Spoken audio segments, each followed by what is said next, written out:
Welcome to episode number 37 with Ken Westin, security analyst and expert in enterprise security analytics and entrepreneur who has put criminals in jail by developing technologies to track and recover stolen devices, upend organized crime rings, stolen vehicles, violent carjackings, and track pedophiles online. Criminals in particular is, they sort of take a lot of the fun stuff out of technology, right? We're dealing with that now with hackers in particular is, they're having a significant impact on business with ransomware, things like that. And so I like to sort of empower consumers to find ways that they can protect and defend themselves in a very hostile environment.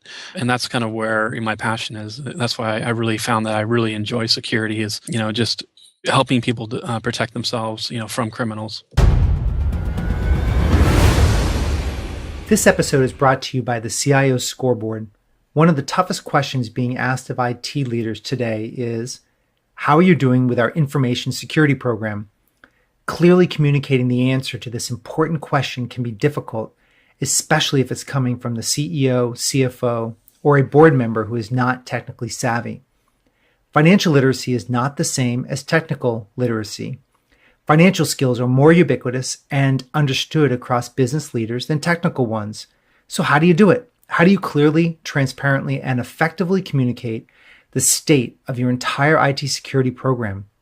The CIO Scoreboard can help you explain the current state of it, your roadmap, gaps, and overall plan for your program in minutes by establishing a visual framework that all business leaders can understand, sort of like a balance sheet and an income statement for IT security.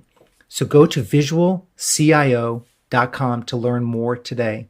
Again, that's visualcio.com. Hello, and you are listening to Bill Murphy's Red Zone podcast. If you are listening for the first time, I interview leaders who inspire me in the areas of hardcore IT security, IT business leadership, innovation, creativity, entrepreneurship, and fearless living principles. Welcome to the show.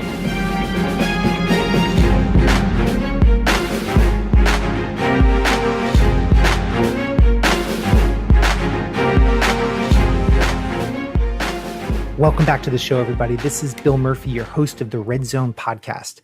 Today, I had a great conversation with Ken Westin. Ken is commonly referred to as the good hacker and has spent 15 years working with law enforcement and research teams to analyze current and emerging threats to determine how our everyday products and gadgets can mitigate these threats. He's been featured in Entrepreneur Magazine's 100 Brilliant Companies, Wired, Forbes, New York Times, The Economist, Good Morning America, and Dateline NBC, amongst others. He's regularly reached out to as a subject matter expert in the areas of security, privacy, and surveillance technology. In our industry, people do a lot of talking about how they want to stop cybersecurity threats. They're developing technologies they hope will stop threats, but rarely do you actually come in contact with people actually demonstrating a track record of success of thwarting, mitigating, and bringing people to justice. So I hope you'll enjoy this episode.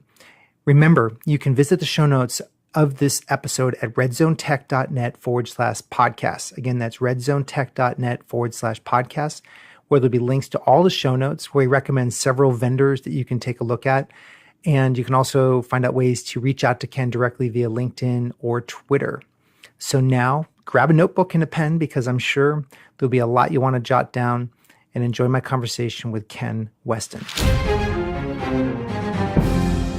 Well, thanks for having me, Bill. Appreciate it. So I think we got connected through your DEF CON talk, and the title of that talk was a interesting one and kind of a stunning one, and I find it awesome. It's called "The Confessions of a Professional Cyber Stalker," and I am interested not only in going into some of the stories that you told during that talk, but also how did you get started in this profession? Where did it all begin for you? I've been involved in technology and in security for about the last 15 years, but I sort of stumbled into it by accident, just kind of following my interests. I was working for a security company, and at that time I was an administrator. I was actually developing websites, and ended up also having to manage the web servers, and of course there was a security component to that. So I was dealing a lot with trying to keep attackers out of my servers, right? But the company I worked for, they actually had a product that would actually block USB flash drives. So it was becoming an increasing issue with people infecting networks from inside the network from a flash drive, or stealing data off of a network with the flash drive. So this technology would actually block it.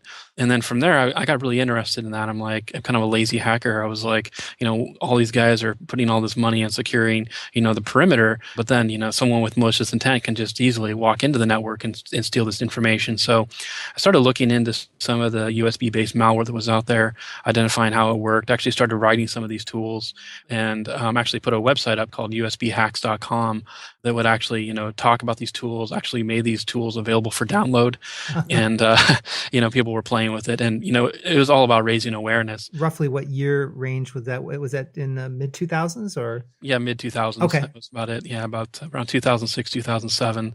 I put it out there, and you can imagine I got a lot of interest from both sides of the law.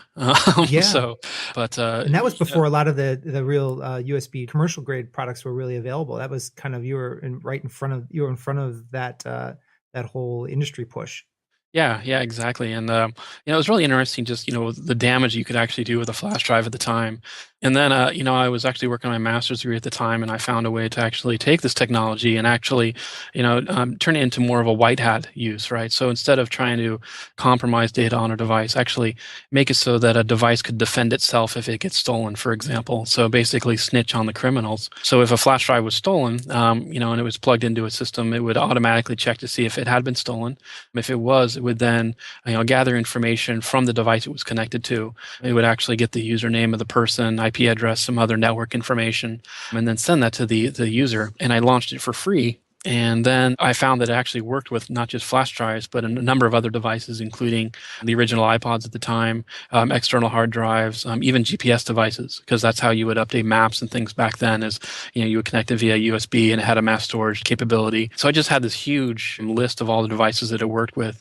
I even was reached out to by a manufacturer of high-end thermal imaging cameras, and they actually wanted me to develop a custom agent for them, not just for theft recovery purposes, but also for expert control issues, because these devices, they weren't supposed to be sold to certain countries because they can be used for nuclear purposes and things like that. So that was really interesting, actually developing a custom agent for them that would be highly persistent. It was actually embedded in the firmware, and it would actually write itself to the SD card of any SD card that was plugged into the device. So I learned a lot along the way there.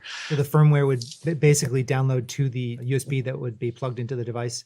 Yeah, it was so people would plug it in via USB, but the storage was actually an SD card. So anytime if you remove the SD card, the agent that we had would be removed. But so we devised it so that if you plugged in a new SD card, it would automatically reinstall the agent onto that SD card. So it's sort of a little Trojan that we had devised. But it was really useful for them. From that they were able to there was identifiers that were embedded in the query string that got sent back to the mothership. And from that, they were able to identify, if there was a device connected in Iran, for example, and they could trace that back to a specific supplier. So it was just sort of an interesting use case. But, from there, I then developed technology that would help track laptops, more expensive devices. And I found that the early iPhone wasn't using GPS. It was using Wi-Fi to get location. So I thought, wouldn't that be useful for theft recovery purposes? So I was able to use Wi-Fi positioning, tied with the web camera. So we also had a photo of the person. Back then, there were other theft recovery tools, but they relied heavily on IP address, and that takes a long time for law enforcement to follow up on. And it became increasingly difficult for them to do. But if you have a general location and a photo of the suspect, they don't have to go and go to the Comcast or your ISP or anything like that to get the user information. They can actually just go to that location, ask around, have you seen this person? And so we're able to get stolen laptops back, in record time, and it being a very popular product. So basically, your technology would turn on that camera and then resolve to a local Wi-Fi hotspot versus resolving to an IP address. So it made it easier for the law enforcement.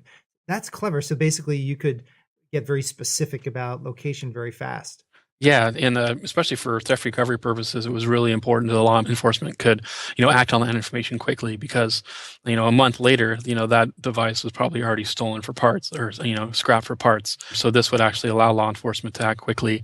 And usually when they did that too, they would find other crimes being committed. So, it was really difficult at first to get law enforcement to, utilize the technology. But once they realized that, 60, 70% of the time, they're going to find other crimes being committed, they're going to find other stolen property. We ended up solving all kinds of different crimes from finding unlicensed firearms, even helped solve a very violent carjacking in Brazil as a result of that. So the Trojanizing these devices, it sort of did become this Trojan into a sort of criminal underworld that they wouldn't have had visibility into otherwise.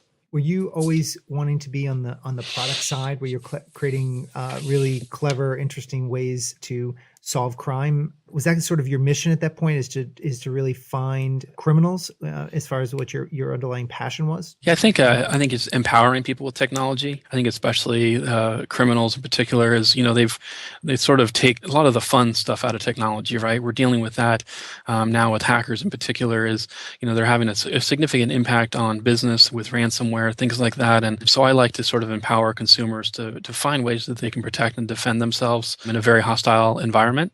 And that's kind of where my passion is. That's why I really found that I really enjoy security is just helping people to, protect themselves, from criminals.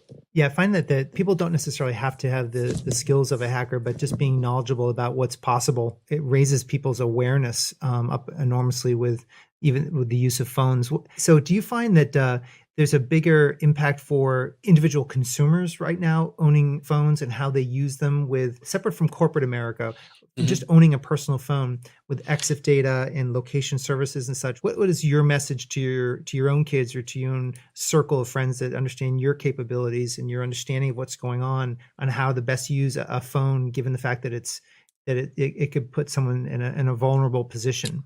Right. I think one thing to remember, I mean, we talk a lot about like surveillance with the NSA, things like that, but I think the bigger threat is the marketing department. I find that I'm actually advising a company that's building apps called Spyware that actually monitors the secret lives of applications that are on your phone. What information are these apps gathering? We're finding that there's ad libraries that are gathering, identifying information like your IMEI number, other information, and sending it to servers in China, for example. And that's not something that's listed in the privacy policy of the application, the terms and conditions. So what we're finding is just a lot of information is actually being harvested from our phones. And if you think about it, our phones know a lot about us. They know more about us than we know about ourselves sometimes, right? Even our deepest, darkest secrets. And, when we share this information, we think that it's private, but what we're finding is, that's not the case. These devices gather information about our location. When we take photos, it embeds GPS coordinates, it embeds other information into that photo. And even if we upload that information and it gets scrubbed by Facebook, for example, that information that was originally in that image, it still exists on Facebook. And they still have that information archived. They still have the original image. That information can be harvested, by these firms if they want to do sort of, marketing analysis, identify, where people are taking photos, things like that. Their intentions are, to learn more about their buyers, and so they can create custom ads, for their advertisers, things like that. But when you start tying some of that stuff into with data breaches, for example, you start to look at all these organizations and all the data that they actually have, and how that information can now be used against us. There's a big danger there. When you look at breaches like OPM and Target, all these breaches that have actually occurred, when you start correlating all these different disparate data sets, it actually allows criminals or people with malicious intent to develop very high fidelity profiles of individuals. And I think that's where privacy is essentially dead at this point. And it's something we've sort of actually given away. We talk about these hackers that are stealing the data. Well, why did some of these companies actually have this information in the first place? So this is an interesting one, and you mentioned that the marketing departments. Just to clarify, you're meaning that the companies that essentially are data brokers behind the scenes that are scrubbing the universe of available data about an individual, compiling that, and then selling that. Is that the marketing department you're referring to? And then what context were you referring to? The enemy is the marketing department.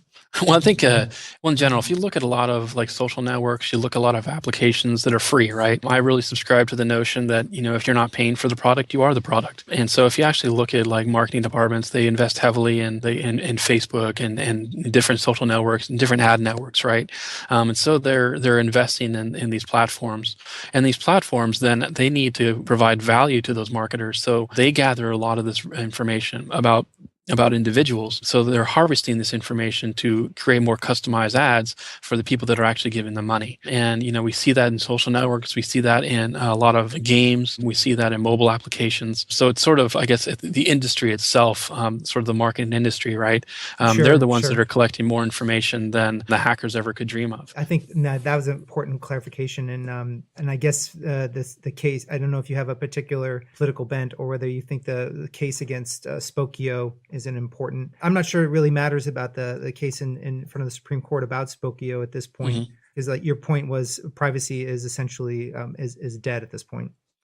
Right. And I think if you realize too that these hackers, like if we look at things like the OPM breach or even Ashley Madison, right? The hackers aren't the ones that collected this information. They merely harvested it from the companies themselves. That's the first question I always ask when people are talking about how to secure information. So how can we secure our customers' information?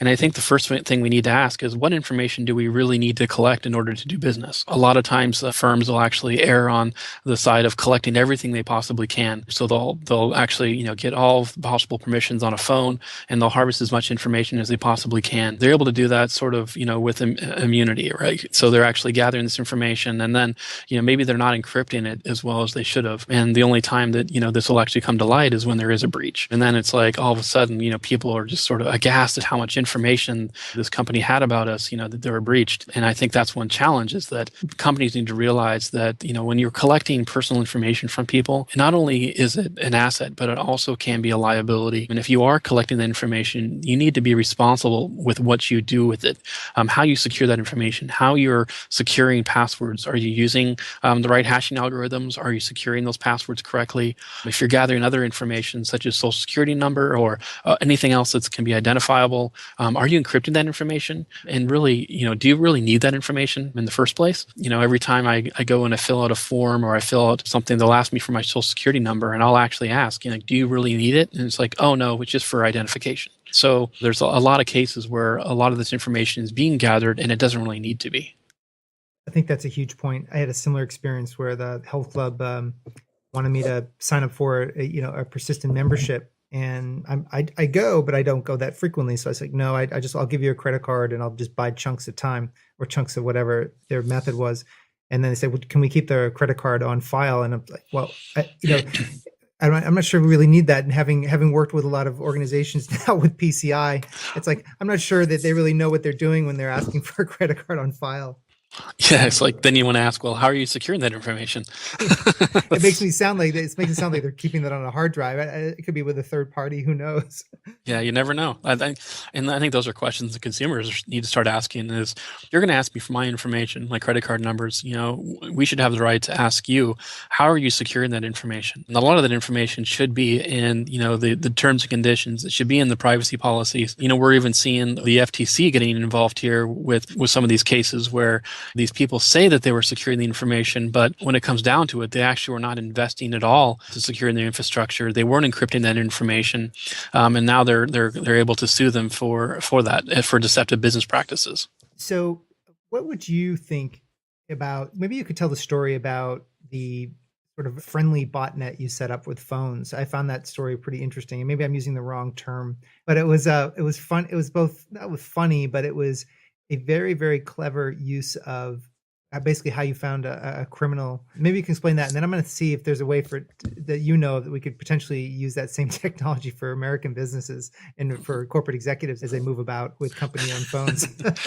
Right. Well, I think you're referring to actually the way we're actually tracking cameras. So we actually developed some software for tracking stolen devices, but what I found was that people cared more about the data on the devices, especially when you're dealing with corporations. So we found ways of remotely wiping that information as well as encrypting it, encrypted backups. But one thing I was looking at is images, and I found there was a lot of metadata that gets associated with that when you upload it, not just from your phone, But looking at the metadata, I found that a lot of high-end cameras, like from Nikon and Canon, what they'll actually do is they'll embed the make, model, and the serial number of the camera that actually took a photo. And I found that when you upload those images to Flickr and some other sites, that information stays with it. So I was like, well, wouldn't there be, it'd be neat if you could actually do a search for some of that information. So if I could search for a serial number of my camera, for example, that was stolen 6 months ago, and I see that, hey, after it was stolen, a bunch of photos were uploaded to Flickr on this account, I could track my stolen camera. The trick was being able to harvest that information from some of these websites. So I did create a little sort of a legal botnet. It was actually through another startup that I was advising at the time called CP Usage.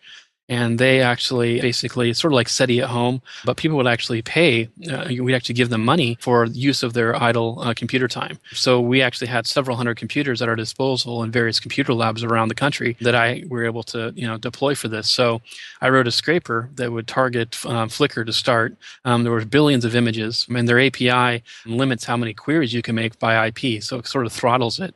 Okay. So we found that by harvesting this information from hundreds or thousands of different IPs from different systems, we were able to get around that, and also it kind of sped up the entire process. If we wanted to harvest that information from one system, it would have taken years, but we're able to harvest all this information and actually extract the serial numbers from billions of images within about 3 weeks to a month. And then we had our first database, and then we made that available to people just as a proof of concept. And we started getting hits. The first was John Heller. He's a professional photographer he was on assignment for Getty Images.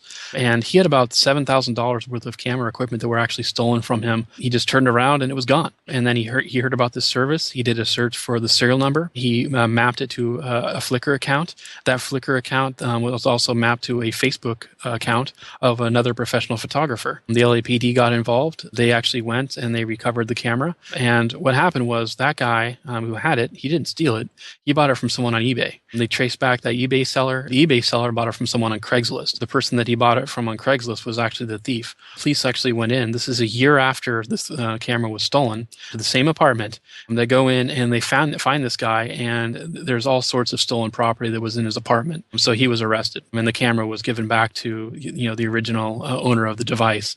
So it's just sort of interesting is that technology that hadn't really existed right before. We just found that, hey, there's this serial number, there's this little bit of information. It sort of opened up all these different cases. So now we realize that, hey, these cameras that are stolen, we can actually track it back to you eventually. So it kind of put criminals on notice.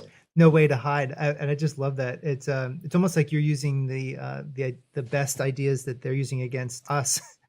Exactly. Against them. There's also a funny, you gave, maybe, I don't know the details behind it. Maybe, was it the same technology that you found a guy that was, that took a selfie picture of himself? Yeah, that was a little different. So on our mobile application, what we'll actually do is any photos that are taken on our device, it'll actually encrypt it and then upload it to a cloud service. And we had to deal with a chain of Sprint stores because they had a problem with some of their demo units disappearing. And so all the Sprint stores actually had our application installed on their phones, their demo units.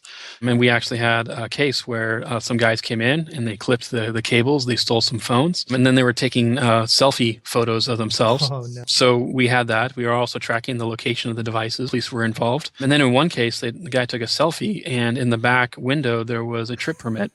So we actually, that's very helpful for law enforcement, you can imagine.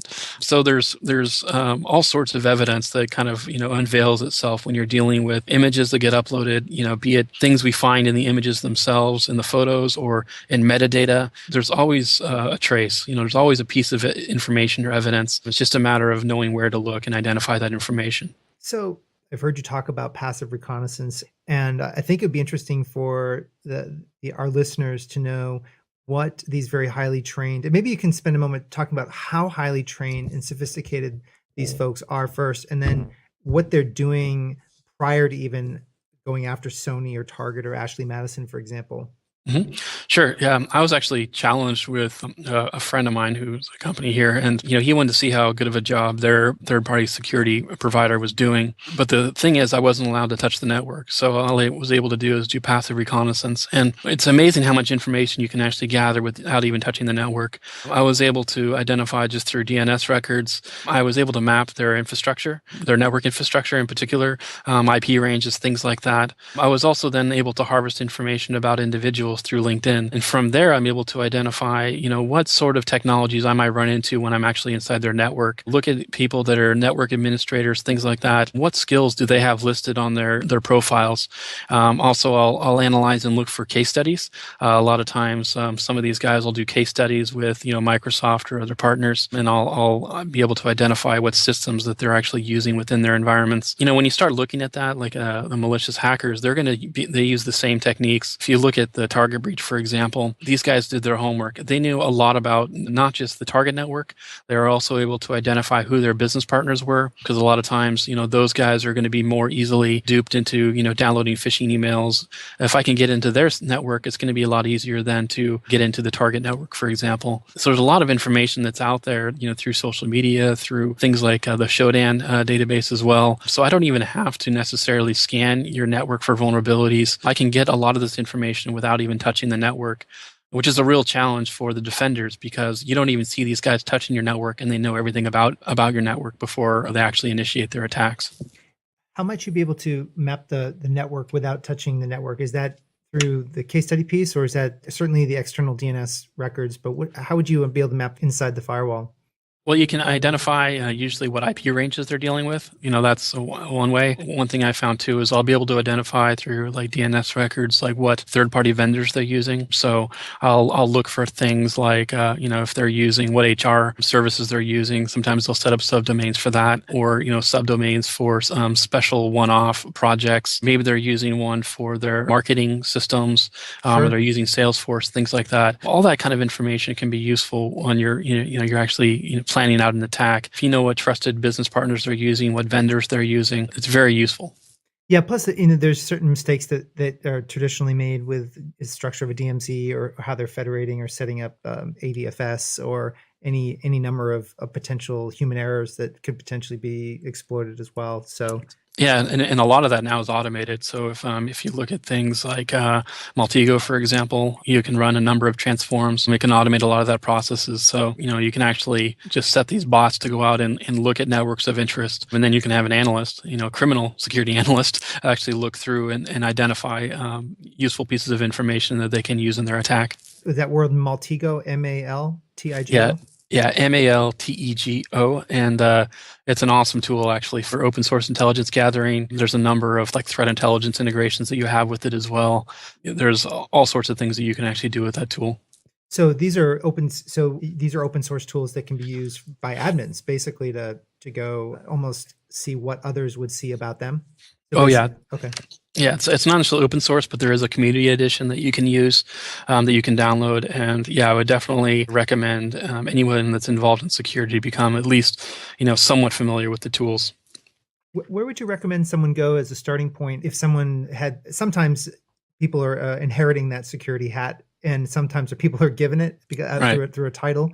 But if someone was really deeply interested in understanding what the hackers think about them from an external point of view, where would they start? Well, there's a number of books that are out there on hacking, but I think also some of the like offensive security, some of the things that they've been doing, they're the ones that have built out the Kali Linux distribution that has a number of offensive and penetration testing tools built in. But they also have a number of excellent training resources. I actually went through their offensive security training, but they also have videos and some other tools as well to get you up and running with things like Metasploit and a number of the scanning tools that are out there. Kali Linux actually comes with hundreds of, if not thousands, of different tools for open source intelligence gathering, as well as utilizing and writing your own exploits. And that's find that on offensive security. Is that okay? Mm-hmm. And if you do a search for Kali Linux, which is Kali, you'll find that as well. And there's a number of videos on YouTube as well that walk you through some of those tools. I think just spending a little bit of time understanding how the tools work. You don't necessarily have to be able to write your own exploits, but being able to see and do a lookup, for example, of the exploits that are actually available in Metasploit can be really useful and actually very enlightening. Well, I think also as a security leader, IT security leader that may be more versed on the management side and maybe have come up through the technical ranks, but being able to delegate correctly to the team as far as what they want to that team member to do, or even when they're getting back, if they hire an external third party, being able to look at that statement of work that's being handed to them and really ask intelligent questions about what is actually going to be done for them, the type of work that's going to be done for them. Right. Yeah, I think that's a key thing is just awareness and security training in general. It's crazy. There's actually an attorney I know that has multiple security certifications. I like to call him the advanced persistent threat. But that's something that's like, I don't think, the education side of it. I think in security, we like to learn. I think that's why we're good at what we do. And I think everyone in the business needs to kind of take that on as well. I think ignorance is no longer an excuse, especially when it comes to the security and the business side. We're seeing a lot more boards actually care about security. We're seeing investors and startups actually start caring about security. And they're actually asking security experts, like, what kind of questions should we be asking these guys when they're collecting personal information, or how should they be securing this information? So I think in general, people need to sort of up their game when it comes to security awareness and training. I think that's an interesting point you made, because what questions should the CEO and the board be asking? I just had an attorney on the show. I think it's just going live this coming week, and he advises the CEO and the board, and he's finding them getting better.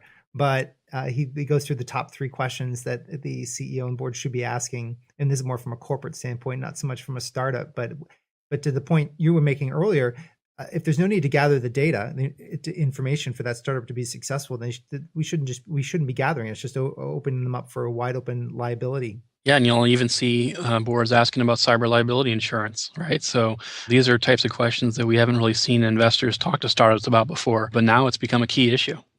I saw you write a post about that. What's your thought about cyber insurance right now? Do you have an opinion about the kind of efficacy and relevance of it right now? Yeah, I think one of the challenges was that there wasn't a lot of data. So, I kind of drew a correlation with car insurance, right? With car insurance, there's a lot of data that's actually available about the costs, when it comes to losses and things like that, from, everything from the physical damage to the vehicles to, people's injuries, right? And that all has a huge impact on, the pricing of insurance. And, there wasn't a lot of data available for the cyber liability insurance. A lot of it was just sort of guessing. And with that, there was a lot of exclusions that actually get included in these policies. And now with these breaches that we've actually seen with Target, with Sony, they're actually seeing that the cost of a data breach is actually substantially higher than they actually anticipated. When you actually start to think about, lawsuits, you start to think about, identity theft insurance and all these other things that you have to provide. And so the insurance policies are starting to put a cap on how much they're actually going to be liable for, like maybe 100 million maximum, right? And then the cost of those policies are also skyrocketing. So what I think is going to have to happen is that you're going to have a mechanism in place. So you get a safe driver discount, right? So these insurance companies, if you're able to show that you're, in compliant with the security framework, like, NIST 800-5.3, or any of the other, like the CIS benchmarks or anything like that. I think if you actually able to show that and show that you have the tools in place and you have trained security staff, then you're going to get a discount on your cyber insurance. Unfortunately, a lot of businesses are getting cyber liability insurance in place of security. So they're actually seeing it as something that, hey, we don't need to go out and invest in securing our infrastructure. We'll just get this insurance policy, and then any losses that we sustain, they'll pay out. And now they're seeing that, no, that's not the case. You actually need to have both of them. You need to have both, secure your infrastructure, and you need to be able to prove that before you actually go out and get your cyber liability insurance. Yeah, I think it's going to be like that. The mortgage crisis is, I think they're just going to start, they're going to write out all these policies and then find out afterwards what the actual experience rate is. Right. I think it's going to happen, because I did a podcast with a broker early on, and he was very informative. I mean, he knew cyber insurance. He represented 13 different carriers. But then I would ask a question about, how would that insurance company, would they do an assessment? Like, and they just ask a series of questions, like a questionnaire. They're not validating. Then it was only for the biggest policies where they actually sending a really detailed questionnaire. So there's no real formal assessment done. So how are they going to gauge risk if they don't have some idea about what it means for that organization's responses. It was really interesting. And there's a lot of tools now too that'll sort of automate the continuous monitoring of compliance, and also identify workflow as well. So if there is a security incident, this information can all be logged, and you're going to see more tools like that. More vendors are going to be providing those tools, the automation and things like that, and sharing that information with like an insurance provider or whatever is going to be important. How would that work? Being able to automate compliance? Are you saying, for example, if and this is going to be a really basic idea, so I'm sure you'll enlighten and broaden that my perspective. But I could see how a tool could be loaded up, for example, on a firewall that said that we understand you have 100 rules and we understand you have tight controls on this, but why are you at 105 this month? And you were supposed to be at 100. Mm-hmm. Yeah, I mean, that's kind of what that's Tripwire's bread and butter. I mean, that's what we've been doing for a long time. So we actually, identify. First of all, we're able to establish that baseline, right? So if they are in compliance with NIST 800-53, for example, we can show that. And if any devices drift from that, they're flagged automatically, and then there's a workflow that goes into actually getting that back into compliance. And we'd also do it with vulnerabilities, right? So not only do we identify, configurations, we also can identify if a new vulnerability, in Microsoft or, Adobe or anything like that comes out. We can identify what systems are susceptible to that vulnerability, and then we can patch those automatically. And then you have, a workflow that's around that. You also have an audit log. So you have an entire record of where you were in compliance, when you fell out of compliance, and how quickly you got those systems remediated. And, automating that whole process is necessary. You can't do that by hand anymore. No. Spreadsheets and things like that. And that's one thing that Tripwire does, and it does very well. Well, that's what I find a challenge, is marrying real security, which may be, the real security may be, we just had an assessment. We agreed as a team that we're going to have, and this is very basic, I know, but we're going to have 100 rules. But these rules make up our DMZ structure, our whole configuration of our security edge. And then we agreed it's 100, but then mistakes are made and we're at 105. That's like a real security impact. But then you got to also address the compliance issues and items from a different angle. So you got to marry the compliance and the real security. So it's interesting. I find it very helpful that Tripwire does that. Yeah, and there's even other folks too, like another company that's here in Oregon. They're ID experts. They have a radar product that it's even tying into sort of the human side of it, right? So if there's a security incident, what did the company do to remediate that? If PII was compromised, or HIPAA was data was exposed, what did the company do to remediate that? And then they're able to show an entire audit log and a process of what they did around that. So that's really helpful when there is a breach. There's an audit or whatever, because not every security incident is going to amount to a breach. But if you have an entire history of everything that you've done on the security and the compliance side, that makes everyone a lot happier. It provides more transparency to the business in regards to what's happening in security and compliance. And it does it in a way that's non-technical, right? It's something that business leader can actually look at and actually see the workflow and how this all flowed out. And it's actually something that can be reported on. And I think that's what the boards are really demanding, is this sort of actionable reporting of actually what's happening within their infrastructure. You said mention the radar. Is that the name of the product, the radar? Yeah, it's actually the company ID Experts. They're actually the folks that were awarded the $133 million contract after the OPM breach. So they have a services side that kind of helps companies with the data breach side, but then they developed this really slick radar product that's they're developing around the sort of the workflow around a breach or a security incident as well. It just comes from their experience in the space. They've helped a lot of organizations deal with a lot of these big breaches, and so they really saw that there was a need for this tool that would actually provide that visibility. I know one of your passions is data analytics and gathering these vast. So you made a comment, we can't do this with our hands anymore in spreadsheets. What do you think is necessary from a vision for an IT leader to be at, from the analytics related to security, for example, with their programs? If you can give someone kind of a view in the next 18, 24, 36 months. Yeah, I think security analytics is going to be key. What I'm finding is a lot of environments have a number of different security controls in place, but the challenge for them is actually being able to correlate some of the data. So correlate what's happening, like from an IDS, with what's happening on the endpoint, for example. Can maybe detect some sort of an alert, but is that something I really need to pay attention to? But if, for example, you see that, hey, there was some malware that did hit this endpoint, and now it's communicating to this known bad proxy, right? When you start correlating that information together, then you're able to identify a real threat to your environment. But a lot of organizations, they're not that mature. They're getting a lot of data that's coming from their IDS, maybe from their endpoints, but they're not actually correlating that information. And a lot of that's because vendors, they have their own proprietary protocols. But what's actually happening is I'm starting to see a little more orchestration across vendors, more use of open standards when it comes to things like threat intelligence and things like that. And so what's going to happen, I think, is that they're going to sort of have this brain, right, that they'll actually be able to bring in all this information and actually help automate and pay attention to the security incidents that really matter within the organization. You're constantly being attacked, but which of these attacks do I really need to have my analysts go out and pay attention to? Because we can't analyze and look at every single little incident. We need to actually be able to identify, is this a critical asset? If this malware, is it actually communicating out? Has data been exfiltrated? There's a lot of questions that actually come about as a result of that. And the more you can automate the collection of that information, the better. Because we're not going to be able to scale analysts as much as we'll scale software, right? Exactly. And you're seeing that too. A lot of vendors, they're getting smart about that. They're actually bringing in data scientists to help them identify, hey, here's all this data we collect. Let's make it easier on our customers to identify anomalies, things that are outside the norm in their environments, so that they pay attention to those and really kind of identify that signal to noise ratio.